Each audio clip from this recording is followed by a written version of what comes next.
Sup, y'all, and welcome to another edition of Press on Sports. I'm Jack Vita. Today's going to be a very fun podcast. I have a former classmate of mine from Valparaiso University. He'll be joining me shortly, and this is a guy that is a big-time Lakers fan, so I know he's got a lot of thoughts on what's going on this summer with free agency. Really, the big story about a week ago, LeBron going over to the Lakers, so I'm sure he's very excited to talk about that. So we'll get his thoughts on that. Also, he competed on American Ninja Warrior last spring,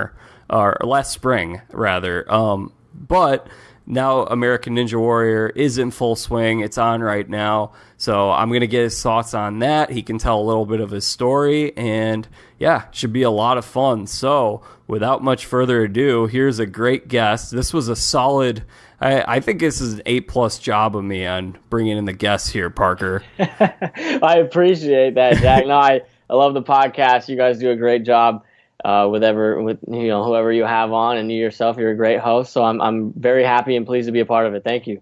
Well, thank you very much. By the way, let me get that full name in there for everyone. Parker Gatewood. Yes, there sir. You bet. And YouTuber too. Yes, yeah, absolutely. Parker Gatewood on YouTube. General fun videos. I like to have fun, and motivation. Those are the kind of things I tend towards. So that's where you can find me. Yeah, great. All right. Well, I'll let you. We'll go into that a little more, but we're gonna hit a lot of things today, and I think it's gonna be a lot of fun. Yeah, absolutely. I'm excited to talk Lakers and Ninja Warrior, and I mean, when you pitched me the topics, it was pretty much everything that I enjoy about life. So it was not hard for me to say, oh yes, absolutely.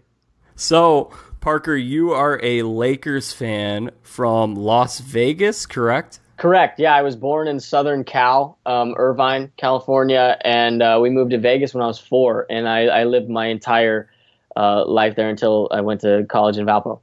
Yeah, and now you're on the East Coast? Yes, yeah. Now Orlando, Florida is the spot we're at, and I'm loving it down here. It's tremendous.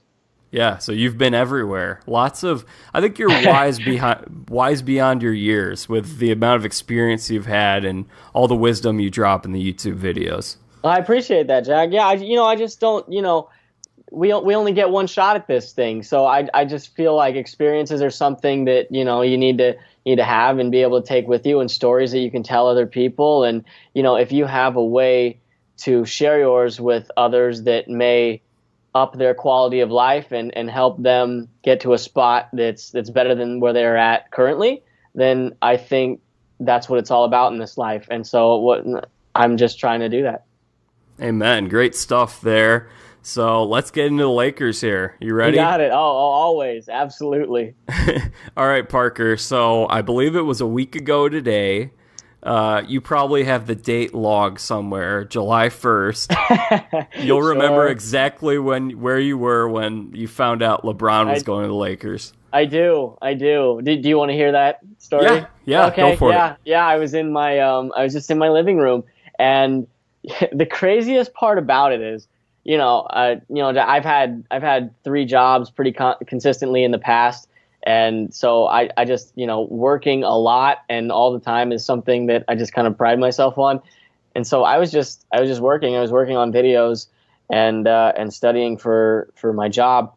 And I didn't even realize actually that it had already happened. I got a text from my friend Fred Villarreal, and he texted me this tweet, and he's like, "It's official." And I just immediately went into freak out mode because I had no idea what I was like. My first thing that came to my mind was, oh my gosh, LeBron James is a Laker. And the second thing that came to my mind was, oh my gosh, everyone else knows before I do. Like, it was so crazy. But then the madness ensued, and I called my dad. We were both elated, and it was amazing. And actually, one of my friends here, one of the guys I'm living with, actually, his name's Caleb. He's a huge Cavs fan. So it was just, but they were away. They were on vacation. So that would have been kind of a funny interaction had he been home. But he was not. So yeah, man, that was crazy and a really great day to be a Laker fan. Yeah, Parker, I don't know if you've heard of the YouTuber Grady Rains. Maybe, perhaps. Okay, he's growing. He's a friend of mine, and he actually is from Akron area, I believe. Oh, nice. And he just moved out to LA as he got there maybe like 2 weeks before LeBron did. So, oh my gosh, that's fantastic. The irony of it all is pretty great. Yeah, you can basically follow him his entire way. That's great. So, all right, yeah. So that how much later was this from when the news broke that you found out? I want to say it was like a good 20 minutes. Wow. Like, no, yeah, it took me. When I tell you I was locked in on what I was doing, I was locked in. Like, yeah. And I had been doing it all day. You know, I think typical days for me start around like 5:30 or 6 a.m. But I think this day I was up at like 4:40 and had intentions of just going till about 9:30. So I was locked in on video stuff, and then I get this text, and yeah, like 20 minutes. I was disappointed in myself as a fan. I was like, this is the biggest move in possibly Lakers history. Why was I late to the party? Especially in this day and age where 20 minutes ago, 15 years ago, well, that's pretty quick. Find something out like that. It really is. And I'm like someone who always checks my phone all the time, you know, especially like looking at social media content to see how it's doing with people and viewers and all that. So it's, yeah, I mean, LeBron caught me on a day where I wasn't prepared, Jack. That's the problem. I think he owes me an apology, really. I don't think he owes anyone anything. Yeah, no, at this point. I'm glad he's here. I'm glad, very glad. All right, so yeah, I'm sure you had a lot of fun with that, and we'll get into where this roster sits and everything like that. But let me ask you: did your heart sink at all the next day when you found out about Boogie Cousins? Oh, absolutely. I was traumatized. Why? Like how? You know, yeah, it's the Golden State Warriors. They already have one superstar more than the rest of the league. And listen, I know DeMarcus Cousins is not going to be available till February, and then he won't be at 100% for another couple of months probably. But you know, and then it's playoff time, and then you know he has to adjust to the playoff atmosphere, which he's never been in before, except for watching. So all those things considered, like, it's still DeMarcus Cousins. Like, yeah. It's still someone that people consider to be the best big man in the league when healthy. So I don't want to hear, you know, he won't help them all that much next year.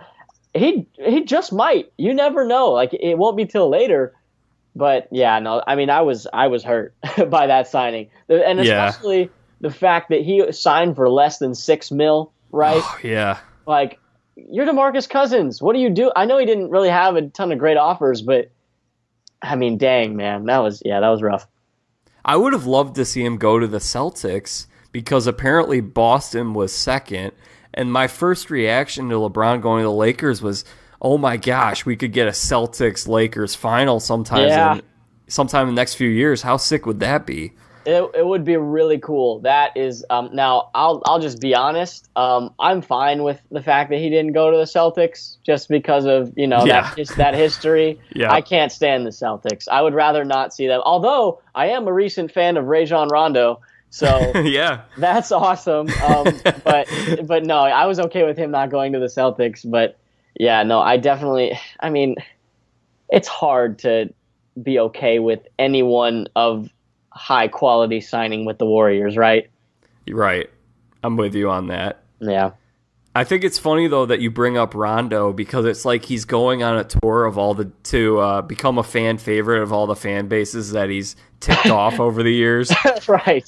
He went over the Bulls a couple of years ago with the history when he pushed Kirk Heinrich into the table and all that, and then Bulls fans really rallied behind him, and I'm sure that's gonna be pretty cool with the Lakers fans. You guys are gonna really like him. Yeah, you know, I'm a really big Rondo fan actually. So when he was with the Celtics, obviously not a huge Rondo fan because he was good and he was on the Celtics, and that's just the way it was. And you know, also his tough attitude is something it's hard when you're the opposition, but as a player, I've always loved Rondo Oh yeah. for those things, for being so tough and being, kind of stubborn and just not caring about, other people and all that. So, and actually I read a story, I think it was in Sports Illustrated a long time ago, about Rondo and just how much of like a mathematical genius he was when he was younger, and how it translated to basketball, how he would be like 3 or 4 plays ahead when one else was in the moment. So after that, I kind of gained a much higher respect for Rondo, and then you add everything else that comes with him, like playoff Rondo and all those kinds of things. It's hard not to root for the guy, really. Yeah, he's a really interesting guy. Another fun fact about him, I remember reading in Sports Illustrated a long time ago, was that he loves roller skating. Wait, I had no idea about that. Talk to me about that. He loves, like, a hobby of his ever since he was like in high school, maybe it was since he was a kid, was to go to like roller rinks and just go roller skating with his friends. What? That's crazy. That's cool though. I mean, he's always been a different guy, Yeah. He's a guy that I would love to see play in the 80s or 90s because he had that nastiness to him. Yeah. And like not Gary everyone Payton. Right. And not everyone could shoot as well as they can now in that era. He would have fit in really well. Yeah, definitely. So, let me ask you, Parker. You seem pretty positive. You seem pretty confident that LeBron was coming to the Lakers. Is that correct? Yes. Yeah, I felt really good about it. Absolutely. Why is that? Because I actually, if you heard me earlier a few weeks ago, I thought he was going to go to Houston because I was looking at it from just a basketball perspective of where is the best chance to win. And I can understand where you may be coming from with a lot of these things with the Lakers and some of those young guys and maybe trading for Kawhi, and I'm sure we'll touch on that. But I was definitely skeptical given the history of what the Lakers have offered to top free agents in past years. Nobody's been interested in coming. So I'm curious, why did you think this was different? What do you think? Yeah, so the first thing, that's a really good point by you about past history, because leading up to when July 1st came around, that's when I kind of thought started to creep in, like, he might actually not choose the Lakers. And I was thinking it's going to be the Sixers, because that was the only other team that I heard that he had representatives at a meeting with. Yeah. So that was the thought behind that. And I was like, that makes sense. They're more built to win now, and then he could still get back to the finals if they, if they beat the Celtics.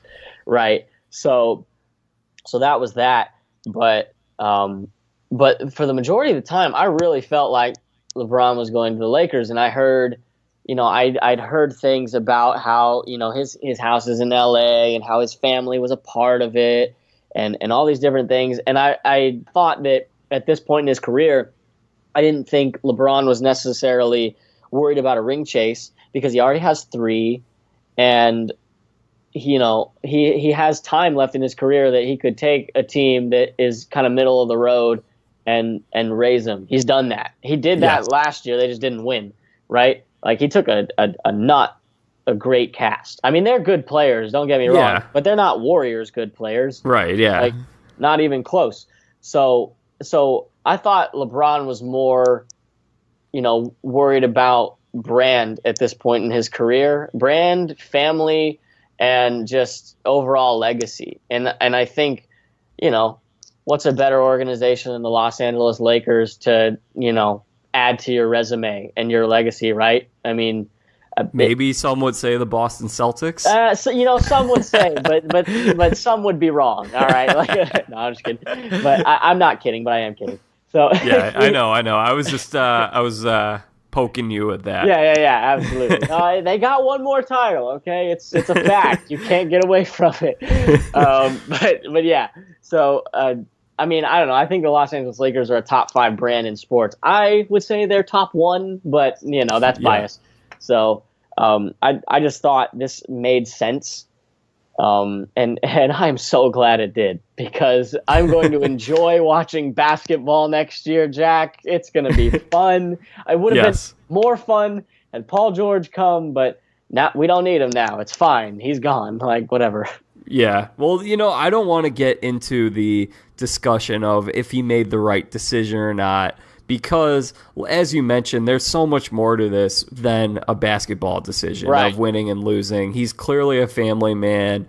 And if I had, let's say I was taking a job, how annoyed would I be if I had millions of people that I don't know telling me I made a mistake with the job I picked? Right. Yeah, that's true. That's a good point. I mean, if we want to look at it, okay, and say maybe this isn't the best chance to win, we can say that. But I think a common thing that we do, and this is something I don't blame you for not keeping up with all kinds of sports talk. We see this with people talking about Tim Tebow or whatever it may be, and they're always like, oh, this guy's just doing it wrong. And I know that's so counter to what you do with your YouTube channel of just letting people live their life and do what they want to do. Yeah, man. I mean, cool, because that's what it's all about, right? It's, this is your life. This is your one shot at it. So why not take every opportunity that you have to better yourself and better your quality of life? And a lot of that is the people that you're around and the mindset that you have going into each day.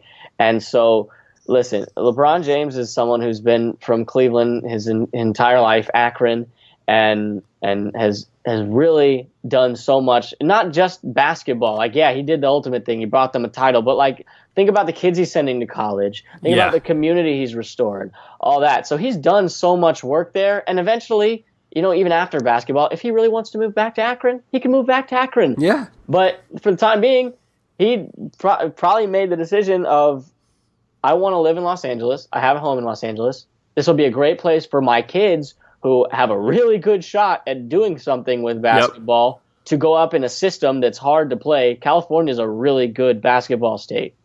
Like, there's tough competition there. So that's a great opportunity. I'm sure his wife is happy to be living in LA, right? Yeah, I mean, good place to live. There's a lot to do.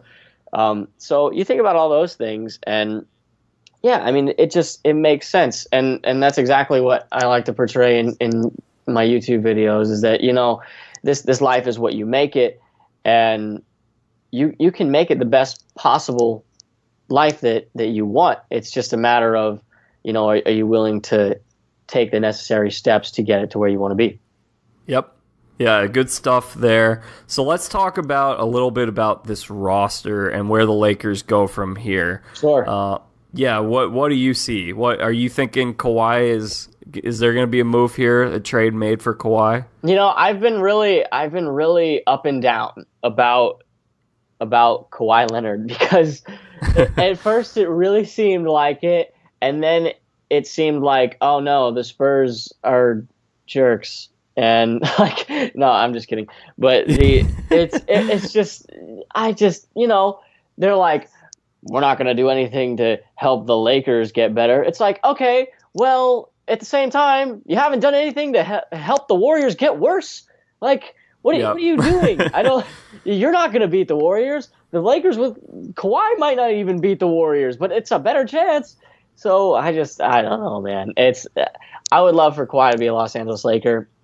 The word is that Kawhi just wants to go to LA, no matter where that is. Now, I'll tell you this.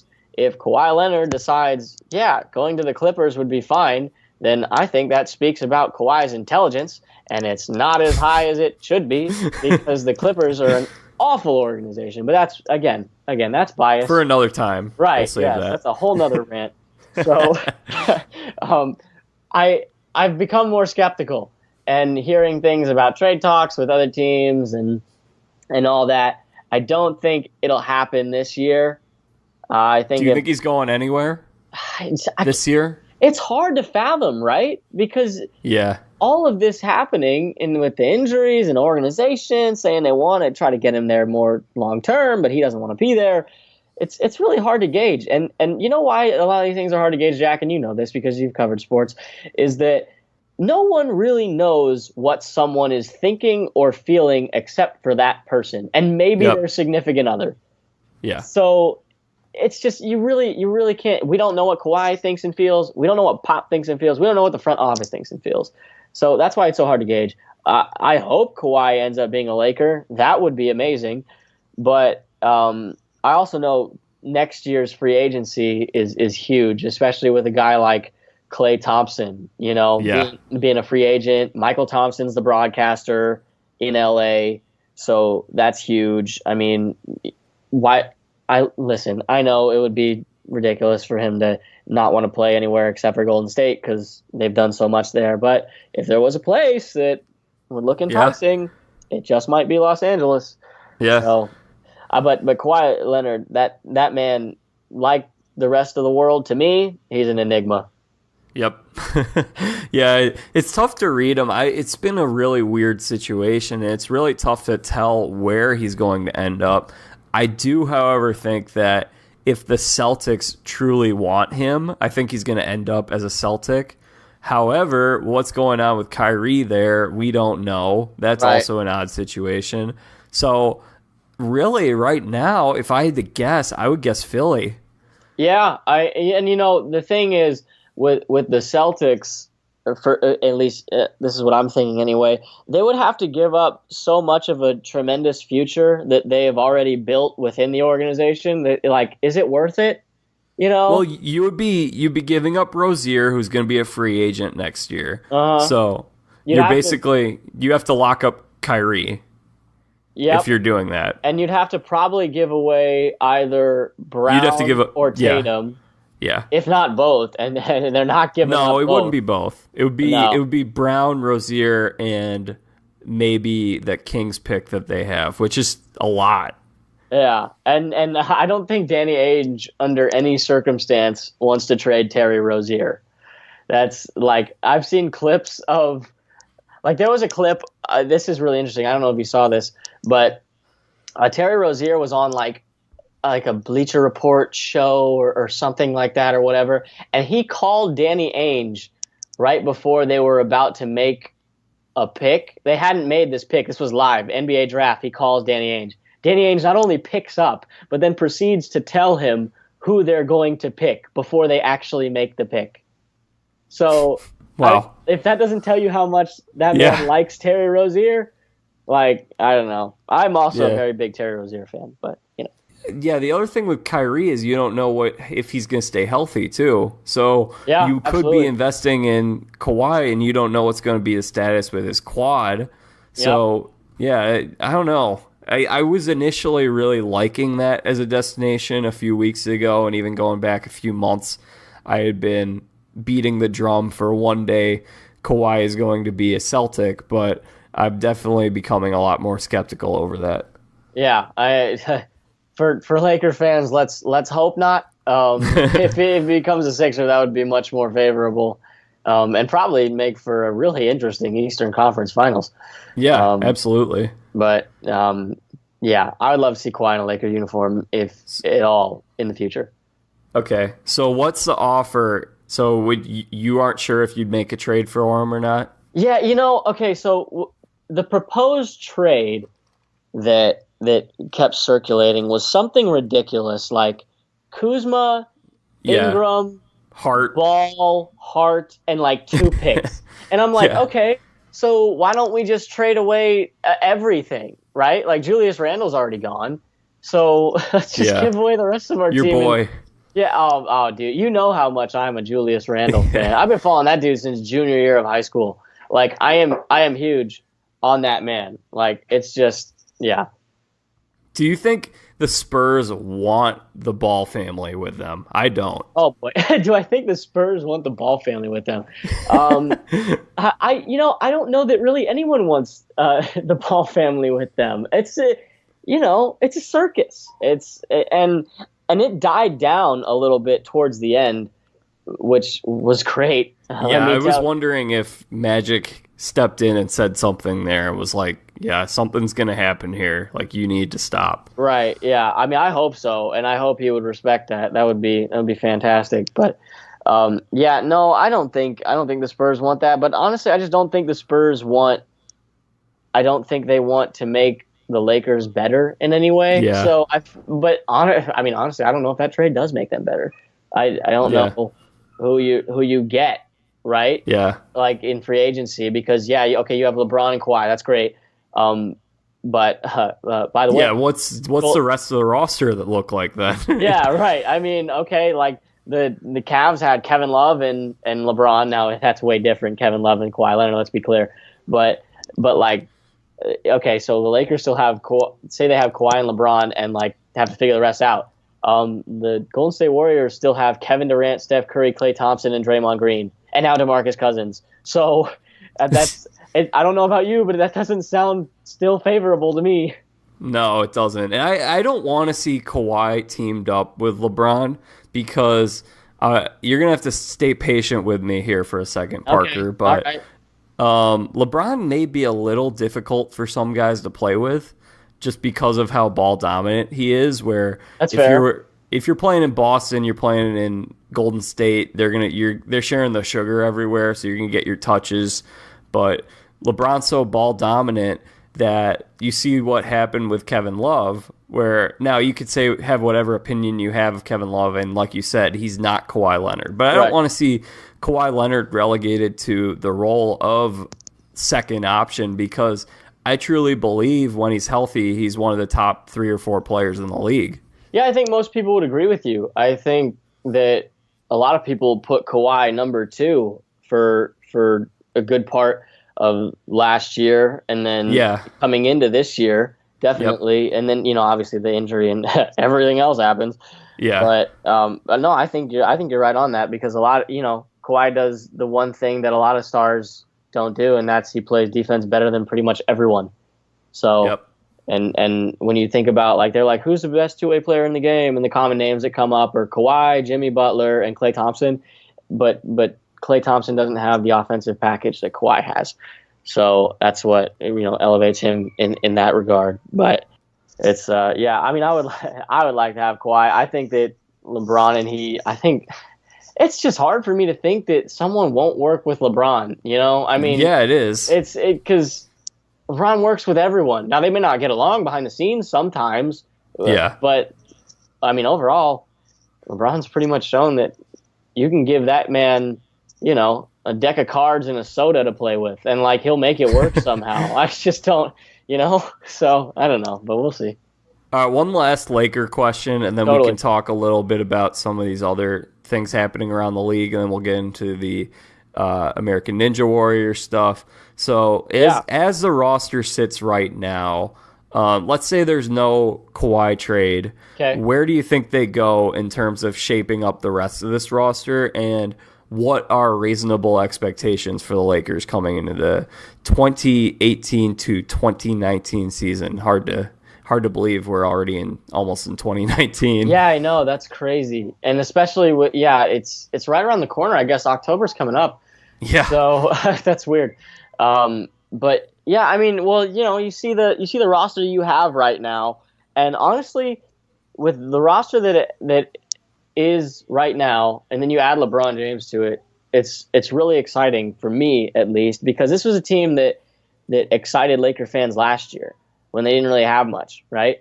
And so, you just the thought of having like a starting five of Lonzo, Kyle Kuzma, LeBron James, like Brandon Ingram, and then whoever you want to put at center. I don't know what the status of Brook Lopez is. I'll be honest on that one, but that would have been great if that fifth spot could have been Julius Randle. But that's Brook Lopez actually a few hours ago signed with the Bucks. Oh, fantastic! Okay, I was always with Brook Lopez because he's like he doesn't rebound, like he shoots from wherever. That's cool, but yeah, I don't know. He's like the opposite of his brother. Yeah, they're very different players, and they always. And I would rather have Robin right now. Yeah, no, I think you would be. Yeah, I think you might be right in saying that, honestly. And we, what's crazy is we probably would have said differently, like years ago, right? Yeah. But, I'm actually. So I pulled up the Lakers roster. Oh yeah, okay. So they signed KCP, so that was great. Yes. I think that the thing that dramatically has changed is bench depth. Because they got Hart still, Josh Hart, Kentavious Caldwell-Pope, They they brought in Lance Stevenson. That's something we could talk about, but probably better for our health if we don't. Well, this is an interesting roster, Parker, because this isn't the best 3-point shooting team. If you have Rondo, Lonzo, LeBron, Lance, it'll be interesting to watch. Yeah, and I just remember that 5 spot will probably now be filled by JaVale McGee. So, yes, there is that. I would rather see Zubats, Ivica Zubats. He's young and upcoming. I would rather see him start and get time, but JaVale McGee is proven, and he just won a ring, so probably I would assume that would happen. But yeah, then you got Rondo on the bench, you got KCP on the bench, like Josh Hart. It's it's decent. And so where's this team going? Where in the West does it finish? Oh, well, obviously playoffs, no doubt. I mean, a LeBron James team is not going to miss the playoffs. Okay. And honestly, I thought this team without LeBron, with another year of experience, would have been pretty close to the 8 seed this year. So, who falls out? Well, the Nuggets are getting better. You know what I was thinking about? Nuggets didn't make it either. Yeah, right. But so I'm saying they were a team that could have been in though. Yep. Yeah. Who was the 8? The Warriors played the Timberwolves were the 8. Yeah, Timberwolves. Okay, so the Timberwolves could fall because you hear all the team chemistry. Chemistry, exactly. So you hear about those things that could happen. It should be noted that I should definitely be checked on this, and should be questioned about this opinion. But a team that you could really see fall is the Portland Trailblazers. Oh, I thought that's where you're going. Yeah. So that's fair. I mean, because think about it. So, right, this team finishes 3rd, gets swept in the first round. Yep. Very up and down team. You're right. And the reason they really got that 3 spot is because they won over 10 games in a row towards the end. And then just stayed the course the rest of the way home. So they got swept by the Pelicans, who also are now losing Rondo, and they didn't have Cousins for the playoffs, but that could be another team that you could keep an eye on too. Yeah, it's true. Yeah, the Pelicans. I mean, losing Rondo is huge, and yeah, they did it without Cousins, but just the fact that he won't even be there for those regular season games to try to get to the playoffs, like that's a tough blow. But yeah, go back to the Blazers. Sorry, I cut you off there. No, yeah, I just think the Blazers are really interesting, man, because in terms of where they're going, because where are they going? They got 2 amazing guards, very very good guards in the league. But like, where has the improvement been? You know what I mean? Yeah, like I know what you mean. I don't. And they lost. I think Nurkic is a free agent right now too. Yeah, I think you're right. And yeah, so I mean, and he's good. He is good. He can play. So. Yeah. So that'd be a big loss. Yeah, it would be. I mean, Trailblazers could fall. I don't know. I think the Lakers. I think if you look at it, I think the Lakers could be. So they're not gonna beat the Warriors. They probably won't beat the Rockets. Please don't disrespect the Jazz. No. See, I don't know. They're. I mean, I don't know. It's close. I think the Jazz are really good. I still think they're still pretty young, so that could be something to look at. But no, the Jazz are really good. They're the real deal. Donovan Mitchell is very good. Rudy Gobert is sensational. Yep. Didn't Rudy Gobert just win Defensive Player of the Year? I believe he did. Yeah, I mean, well deserved. Yeah, very much so. I would have actually voted Al Horford, which is outside the box a little bit. But yeah. Well, he brings a lot to the table that people don't see. Yeah, exactly. I think if the Lakers finish 4th in the West, that would be awesome. I think that'd be great. Okay, so let me ask you, Parker. So far, free agency winners and losers. Anyone come to mind? I know I have a winner in mind. Oh yeah, well, I mean, listen, the winner is the Los Angeles Lakers. Okay, well, other than the Lakers. The Lakers won, no doubt. But, I mean, it's hard to say the Warriors didn't win because and here's why I say that. Because not only did they sign DeMarcus Cousins, but they pulled the air out of, like, all the air out of the balloon that is the NBA. Like, you had players reacting all over Twitter. Oh, man. Just devastated and like, what is going on? And like, they did what? And it's just, I mean, it's hard to not say the Warriors win just by signing. They signed DeMarcus Cousins for like 5.6. Unbelievable. Like what? Yeah. So I mean, there have been other signings and trades and things and all that, and you think about the draft and what people did, and those things add, but it would hard to say a winner is not the Lakers or the Warriors. Okay, well, outside of that, is there anyone? Well, I can tell you mine. Sure, go for it. How about the Pacers? Yeah, they made some moves. They got Dougie McBuckets, so they got some more shooters. Tyreek. Yep, Tyreek Evans. They brought back Bogdanovich, and they also, there was another guy. Oh, Kyle O'Quinn. Yeah, he's decent. Definitely I like that. I like that rotation. I do too. Go ahead. I thought they were going to make a play for Marcus Smart. He seemed like the logical replacement to Lance Stevenson. Yeah. Honestly, except maybe it's just a little more better. safe. Yeah. Better and more safe. I love Marcus Smart actually. He's great.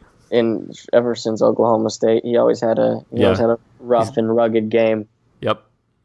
I think that's fair. I mean, it's hard to say that they were winners over the Lakers, the Warriors, but right, no, yeah. But no, you're right. And they definitely they made moves. I think it is. Actually, you know what? You want to know? It's kind of funny, Jack. The and you've had Jordan on the podcast a couple of times.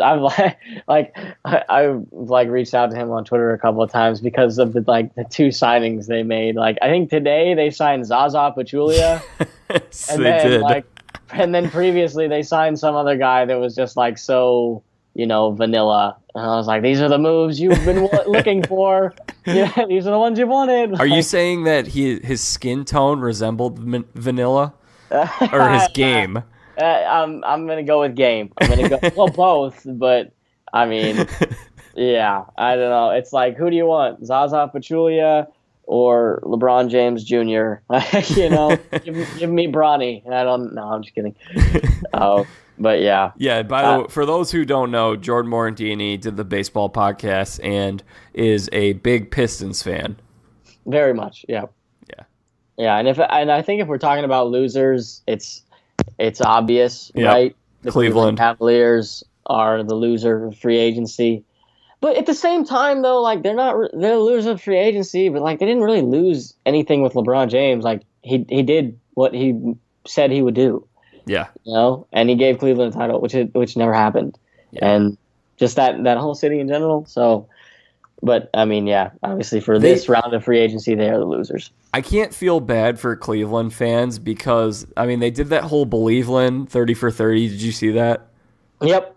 Okay. Yep. So the whole thing struck me as a little like, yeah, everyone should feel bad for us. And I'm like, they left out the point that all these people from Cleveland are Ohio State fans. At least a lot of them. That's true. One of the greatest college football programs of all time. And they got, 12 years of LeBron James? Yeah, it's a long time. Or how many? Oh no, it was 7, right? The first 10 year. Yep. And then 4, so 11. Yeah, 11. Yeah. So, yeah, I mean, yeah, well, that's true. That's a good point. I mean, granted, it's not a quote professional sports team, but it is. It's high profile. Cavs were, they had one target, they missed out on the target. Now Kevin Love's their best player. Like. Yeah, where does Cleveland go from here? They gotta blow the whole thing up, right? Collin Sexton, man, that guy, he's next. I don't know. They definitely need a restart. They need to hit the restart button. Gotta love Collin Sexton. Parker, who'd you like out of this draft? Just give me a few names. Yeah, sure. I mean, I love Collin Sexton. He's his quote about being the most competitive player in the draft. I think that speaks a lot just to character and stuff. So I thought that was really cool. I like what I go back and forth, but today anyway, I like what the Lakers did with signing Mo Wagner. I thought that was pretty smart. It just, for where they were in the draft. So that was cool. Yeah, I like Wagner.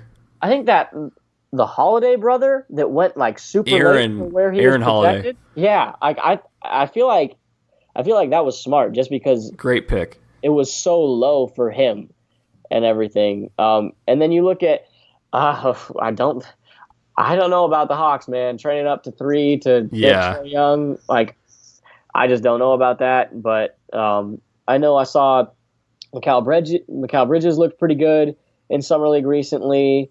You know who? It was the Mavs that traded up for Trae Young, right? Or no, wait. No, they traded up for Doncic. I mean, they got Doncic. Yes. Yeah. Okay, yeah. So the Hawks traded down and picked him. Just clarifying. Correct. Yeah, okay. Yeah. My bad. Yeah. So yeah, that was that. Doncic is going to be interesting to watch. Obviously, you can point to Ayton as being really, really interesting. Bridges, I said, was good. Oh yeah. Kevin Knox. Yes. Kevin Knox Kentucky. in Summer League. Like, I was watching this dude and I was amazed. I was like, "What? I didn't know about this. Like, I didn't know he had that in him." Yeah. So he could end up, excuse me, he could end up really, really a solid player, and especially in a market like New York, that could be fun. Yeah, could be. All right, last bit of NBA talk. So you saw the Bulls. Yes. Okay, so yeah, the Kings put in an offer sheet. Zach LaVine, I believe it was 4 years, $80 million. Bulls matched it. What do you think? Yeah, man, for a dude that just came off an ACL, like, that's a lot of money. But it is. Also, Zach LaVine's a really good player, and he flies higher than most dudes in the league. He is very athletic. He's improved shooting. He played on a Timberwolves team that had decent players at the time. So it's tough to gauge at this point. He's still fresh off injury, and he's a good player. So who knows? Well, I think that I saw a lot of Bulls fans upset about this. Yeah. But here's my thing is, when is the Bulls front? Everyone's like, well, we got to save that money for next offseason so he can sign all these big-time free agents. So it's like, when's the last time a hot-button free agent has picked the Bulls? Carlos Boozer? That's true. Ben Wallace? True. Yeah. So I don't think that was horrible. I mean, NBA contracts don't make a whole lot of sense. And yeah. I think a lot of money. Yeah, and this isn't like baseball where Jason Hayward signs an 8-year deal, 20 a year. I mean, this is just a 4-year contract, so it's not the end of the world. I like that they took the risk on LaVine, and he was a big piece they traded. He was a big part of that Jimmy Butler trade, and I would have hated for them to lose him for nothing. Yeah, no, I mean, and also, as you watched that young core last year, like it looked kind of promising, right? Yeah. It was, you think about him, Chris Dunn, Markkanen. Yep. It looked pretty decent, and it looked like with time and maybe adding, another solid player like that. Yeah, another lottery pick. Right, like a fun playoff team. Yeah. And, like look at the Bucks this year, right? Yep. It's kind of what they did. Yep. They just kind of built up the pieces, signed some guys here and there, and suddenly they're this fun team that people want to root for. So yeah, that is a bandwagon for like. Yeah, it's funny. I feel like people have these cute bandwagon teams that they like, but it's acceptable to root for them, and it's almost an even bigger bandwagon to hate on the teams like the Warriors. Yeah, absolutely. Yeah, I mean, I think at this point, everyone in the league pretty much dislikes the Warriors. No That's secret safe to there. say. No. All right, Parker, I want to talk about your experience with American Ninja Warrior. I mean, it's a show that's been a big part of your life for a long time. You finally got to compete on it last year. How did you get drawn into the show, first off?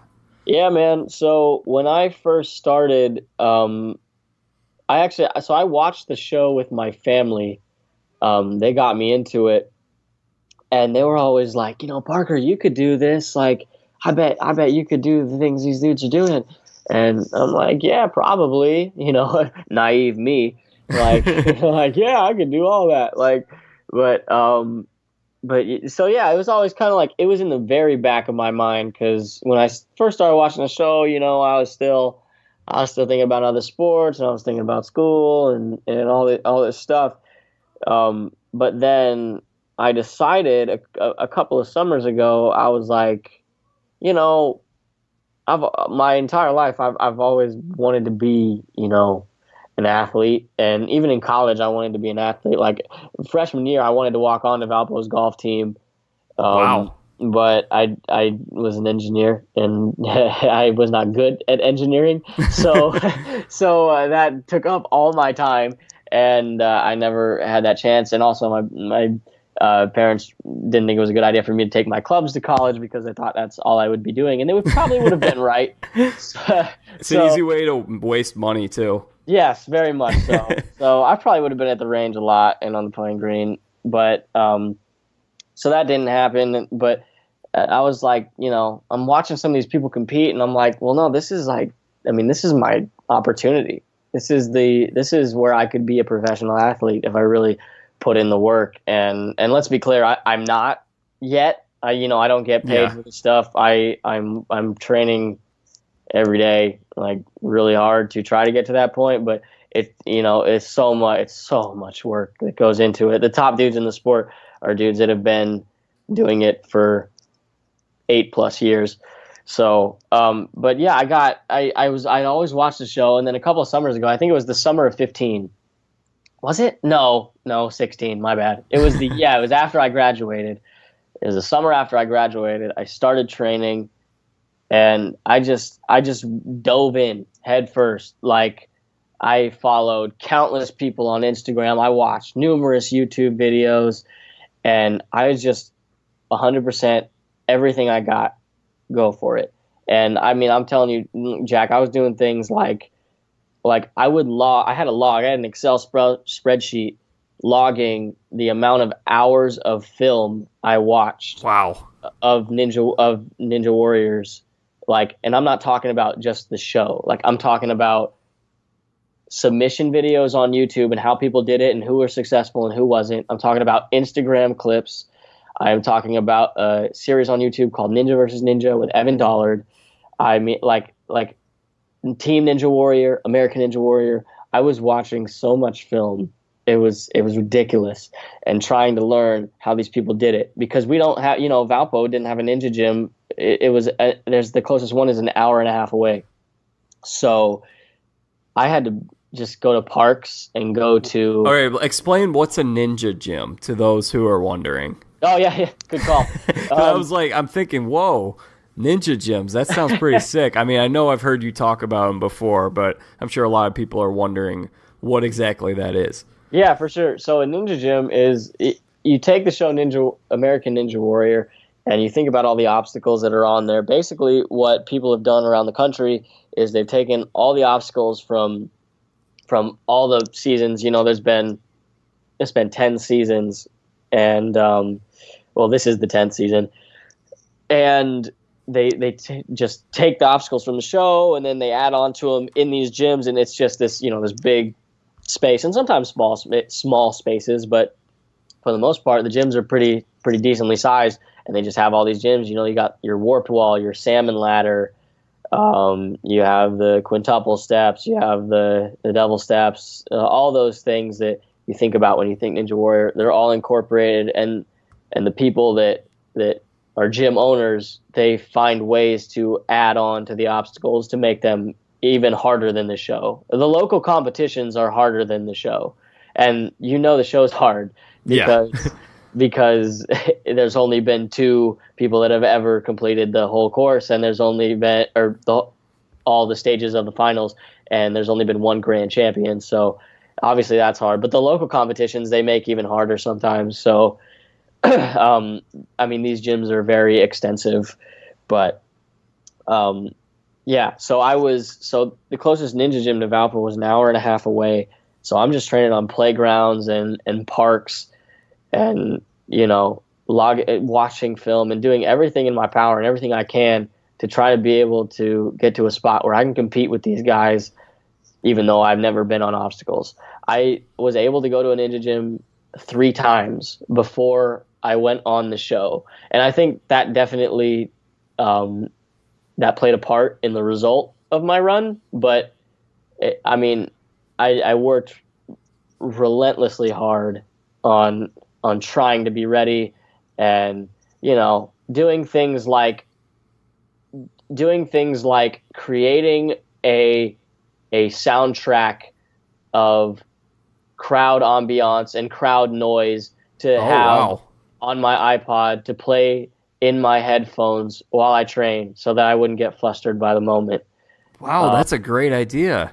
Yeah. I mean, like I said, I was working really hard, and when I go for something, I don't want there to be a reason that I didn't accomplish what I set out to accomplish, except for like physical limitations or any of that. I want to be ready for what it is that I have coming at me, and so I did everything in my power to try to be ready.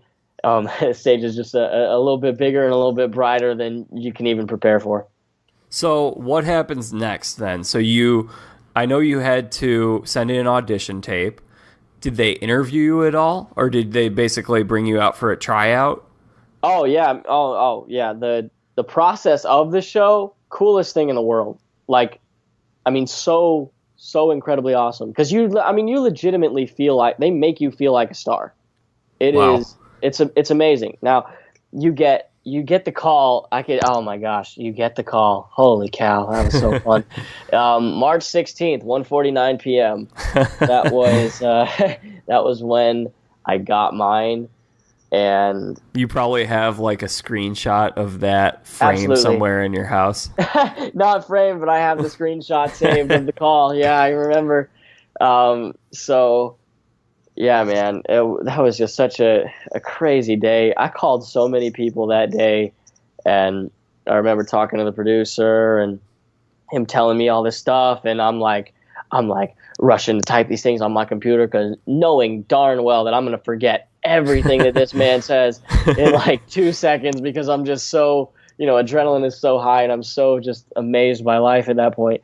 But yeah, so that happens, and then it was just crazy, the process, after that. I mean, you have interviews with story producers. You have to fill out over 50 pages of paperwork.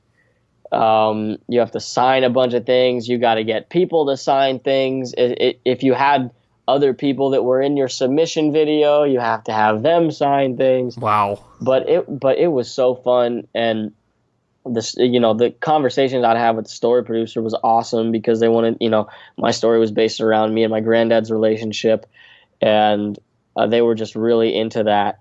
And so for them to, want to know all this just about my regular life and everything that genuinely happens, it was really cool, and it was cool to be able to explain it. And then from that point, I was lucky. They gave me a little over a month to prepare, and because sometimes you only get like 3 weeks or 2.5. So they gave me a call with over a month to spare, and that was good for training. And then I fly out, and it's just the 3 days, man, are just so cool, because the first day is a day for all the fun camera shots, and me, a videographer, like, yeah, this was amazing to experience behind the scenes, just from that, like, a technical and video aspect. Like, I was seeing these cameras these dudes were using, and I was like, oh my gosh, this is why I need to make more money, so I can buy these. So, but yeah, it was like, so we did things called hero footage, where they take video of you in physically imposing positions, with your props that you have. Like, for me, it was a plaque of my granddad and a baseball. So there was that, and then they did action stuff where I had to showcase some parkour moves and jump over people and jump off blocks and stuff, and so that was cool. And then they had the interview portion, which that when you get to the interview portion, like that's when you really feel like, oh my gosh, this is really a TV show. Yeah. Like they really are trying to make you a star if you pan out, because they sit you down. It's you and the interviewer. There's people in the background. There's huge lights, ready, taking notes, marking things down, all this stuff, and they're just asking you all about your life again. It's basically like what you did previously, but this time it's on a camera, and that was just awesome. And then the next day it's go time, and you wait a long time. Yeah. You get, there's I think we got there. When did we get there? At 6 p.m. and like runs. I don't think runs started until like 9, maybe 8.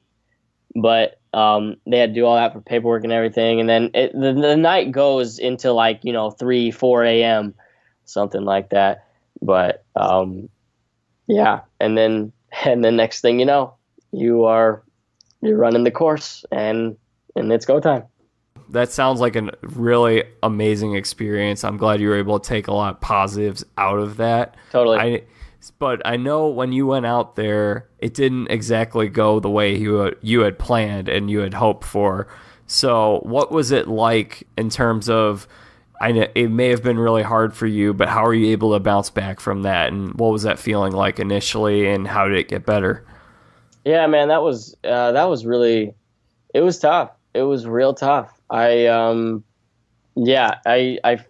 fell on the second obstacle. And the hardest part about that was it was not because of a strength thing. It was because of of technical, It was like I approached the obstacle incorrectly.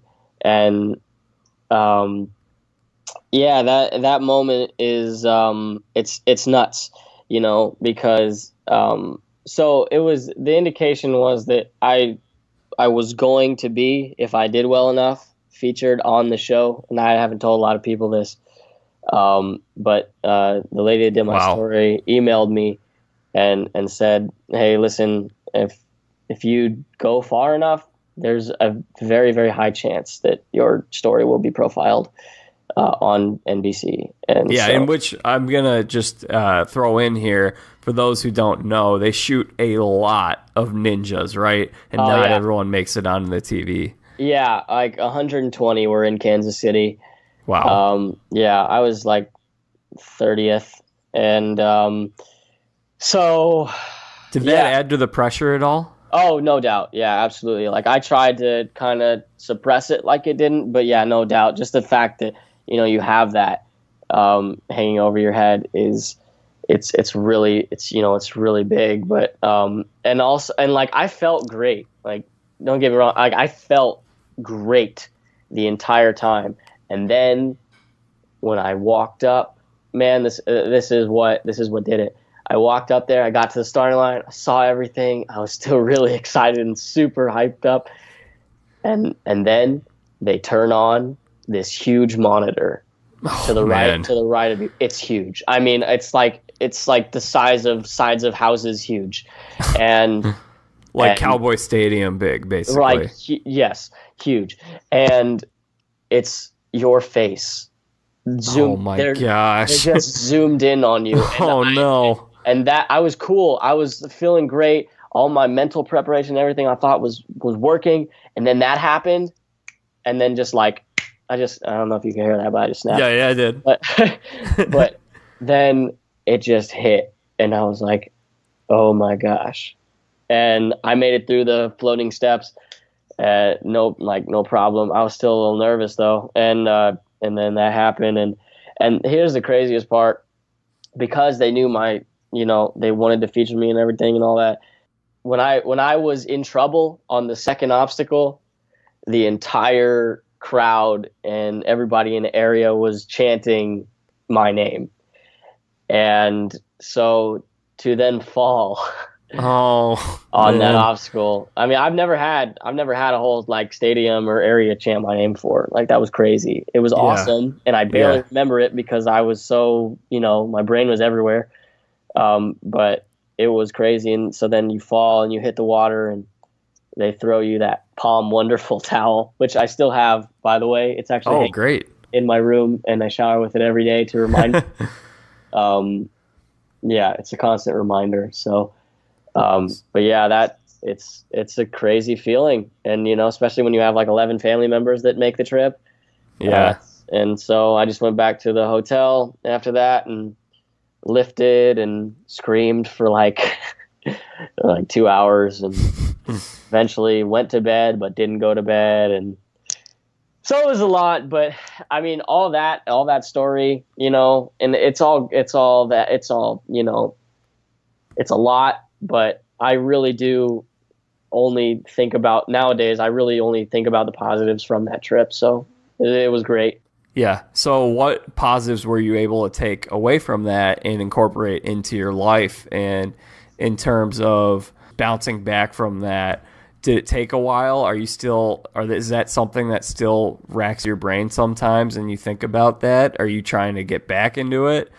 Yeah, no, absolutely. So I mean, absolutely. I don't think about it as much as I used to, but it still comes up once in a while. Like when I watch the show in season this year, I think like that could have been, and like I think about the Yeah. opportunity and just how everything unfolded, and it was I do think about it every now and again, but I try not to think about it as much as I try to think about the future and the potential I still have in this sport.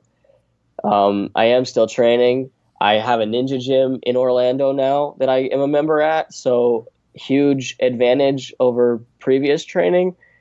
Um, but yeah, man, I think, in terms of just the positives and everything that came out of it, like I met so many great people. I got to experience an atmosphere where the people were genuinely interested just in you as a human, and your happiness and all this, and it was just such a positive vibe, and it just, you felt so good about everything that was happening. It's like there really is a lot of good in this world. We get caught up in so much stuff, so much negativity, especially on social media and everything and all that, and it's just like there's so much good out there.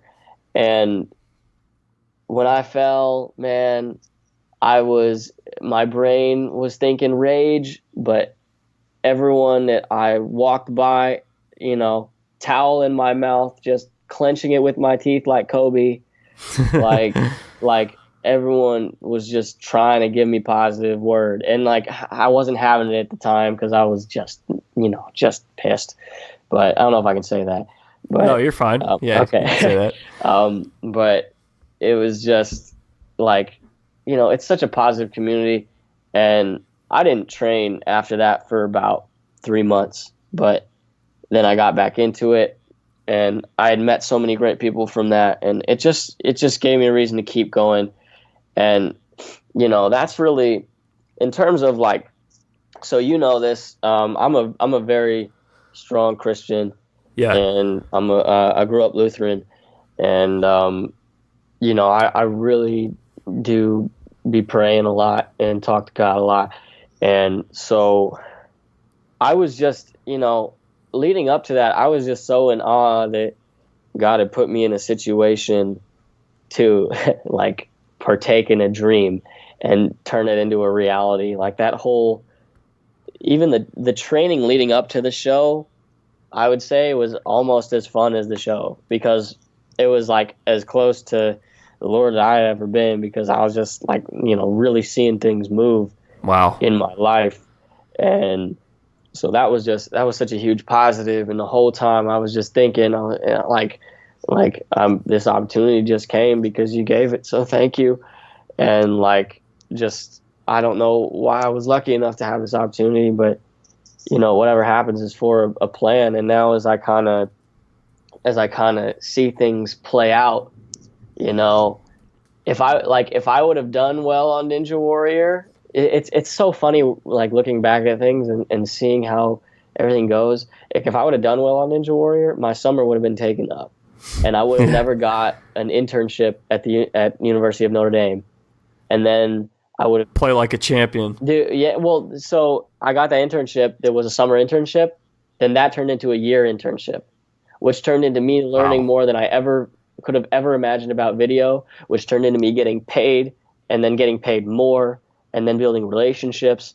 So it's just like you think about that all as a whole instead of one moment that you key in on, right? Like so often we just key in on these tiny little negatives or these things that are just so small in the grand scheme. If you think of the grand scheme, so much positive came out of me falling on the second obstacle of that show that it's just like all I can do is like look up and be like, thank you. And that's that. Yeah. Thank you so much for opening up about that. I really appreciate that. No, yeah, I think your story is relatable, and anyone could, I mean, it sounds cliche, but God really does work in weird ways. Like for me. No, yeah, it's true. For me, some who might not know, I was diagnosed with a thyroid disease my senior year of college, and I'm basically doing this as a hobby, and I have a couple of part-time things I'm working on, but I'm not able to really search the job market the way I'd hoped to once I graduated. But as you mentioned, like that has brought me into so much prayer and being in the Word, and God really bringing a lot of joy and happiness into my life because I'm forced to really rely on Him in those times. So yeah, I would like to say, for everything that you've had to endure over the last few years, like, I mean, to be positive in the way that you are and still be very happy and continue with doing the things you love, everything, Jack. I mean, it's inspiring. So, you're doing great things, and I'm so happy for you and everything that you've accomplished to this point. Thanks a ton, Parker. I really do appreciate that. That's very kind of you. Yeah, you got it, man. Absolutely. So, is there anything else you want to throw in there on the subject or the ninja, or do you want to get into the YouTube plug? Yeah, I mean, we can. Yeah, I will say before I plug real quick, just sticking along the lines of motivation and inspiration and all those kinds of things. I'll preface this with what my granddad always told me growing up, and that's you never have to listen to anything I say, but I'm going to tell you what worked. So I'm just going to tell you what works. There are a couple of qualities that have remained constant in my life. There are three, and are the keys in my opinion to why I've been able to not only succeed in all the fields that I've set out on journeys with, but also been able to maintain a very high quality of life in that time. One is simple. And it's my slogan on my YouTube channel, which is I like to have fun. Yep. I that's how I approach each day. I like how can I have fun today? How can I make today interesting and enjoyable, and so that my life stays at a high quality? And what can I do to just make everything feel great? And so that's number one. Number two, I used to say it a lot more. I should say it more now, but I always think about it. And that's just to love life and to help others love life. And, it's because it starts, you can't help others love life if you don't love yours. Right. So, I mean, like you can, but it's just harder. Yeah. And so, you gotta just be thankful for this thing, man, that we've got, and love everything about your life. Like there may be certain aspects of your life that you don't really enjoy. Like you might be at a job that you don't like, but if you find ways to flip that around into a positive and be like, oh my gosh, I have a job. Like, that's crazy. That's awesome. So many people don't. And like I get to talk with actual people. I get to converse with real people. Like those kind of things, if you can love your life, and then here's the thing, if you love your life, people will feed off you because they'll see how much you love life and they'll want that. They'll be like, what does this person have that makes this thing that we're all doing so enjoyable? And they'll see that and they'll want it, and then it's just your job to share it with them. Yeah, contagious. Right. So love your life. That's number 2, and then number 3, and we already touched on it a little bit, but I really, really believe that God has a plan and a purpose for everything, and you see that over the course of time. In the moment, you're not going to see it because, there's just so many elements of the plan and the journey that He has mapped out.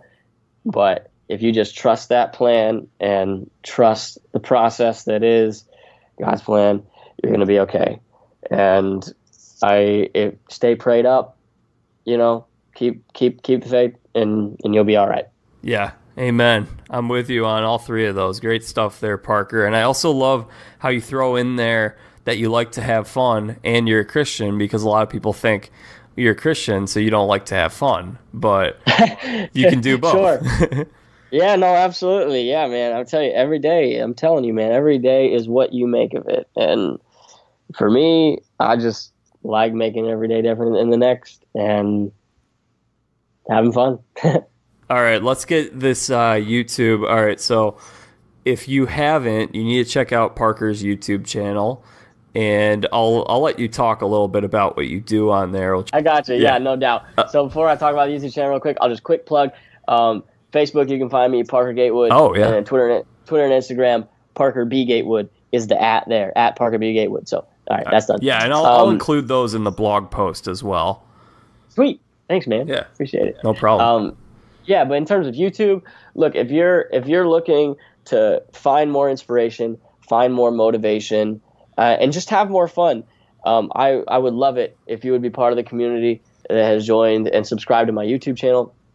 I am Parker Gatewood, and I like to have fun, and I just, a lot of my videos are either general random fun, or they're motivation and inspiration and talking in a way, just sharing tricks and tips of my life philosophy, which I just dropped a video, by the way, about my granddad, who is the person who pretty much molded and shaped my life philosophy. Great video. So, thank you. Very powerful. Yeah, it was a lot of emotion in that one. That was different. The channel is very fun, I promise.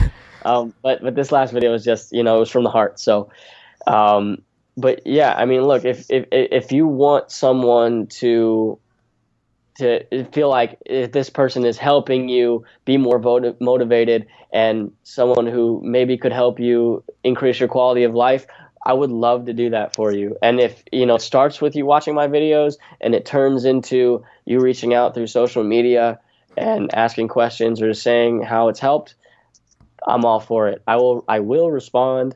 I've had people hit me up in the DMs and say, hey, I watched your video and it helped me make, insert huge life decision here. And I never thought I would get those messages. So the fact that I did was just a blessing, and I'm glad that I could help people in that way. So if you're looking for that, I'd love to help. I'd love to help be that service. And Parker Gatewood on YouTube. Feel free to subscribe. I won't be hurt if you don't. It's all good. We all got life. So, but I do wish the best for you, whoever you are. And I do genuinely care about your life. Yeah, if you guys are listening and you like what we've been talking about here on the real life stuff here, there's a lot of good stuff there with the YouTube channel. You do go in deep. You do have fun.